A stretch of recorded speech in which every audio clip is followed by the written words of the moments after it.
Well, the Kenya Human Rights Commission has raised an alarm over the shrinking democratic space in the country, accusing the state of suppressing voices, calling for accountability and good governance. The organization points to recent abductions and enforced disappearance of government critics as evidence of growing restriction on freedoms and concerned decline in human rights as guaranteed by the rule of law. NTV's Zainab Ismail tells us more. In an exclusive interview with NTV, KHRC Executive Director Davis Malombe raised critical concerns about the state of human rights in Kenya, describing it as a steady erosion of freedoms.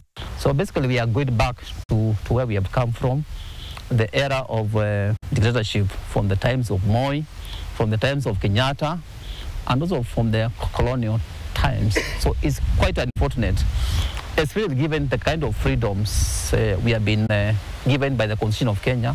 Malombe further criticized the ongoing suppression of civil society, noting that non-governmental organizations have faced increasing intimidation, particularly following the protests that swept the country in June of 2024. The whole idea is to silence us and push us now to stop demanding for truth, justice and accountability around what has been happening to our young people, and of course the bigger governance problems which this country is struggling with.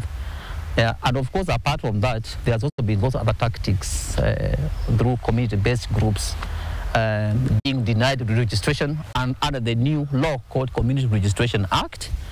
And of course, others have also gotten summons from Kenya Revenue Authority being accused of not filing taxes.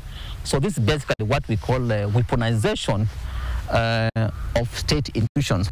In December 2024, a global civil society watchdog downgraded Kenya's civic space rating from obstructive to repressive. This assessment came amid heightened tensions over the government's heavy monitoring of internet activism, with activists, particularly those vocal online, facing harassment, surveillance and even abductions. I think the first point of accountability is political, and that falls squarely on the office of the President of the Republic of Kenya. The second point of disability is on the side of police.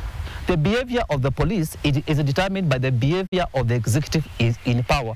So if the executive or the president is democratic, we'll end up with democratic policing. If the president in power is autocratic, we'll end up with regime and a repressive policing. So I think the buck stops with the president. Zainab Ismail, NTV.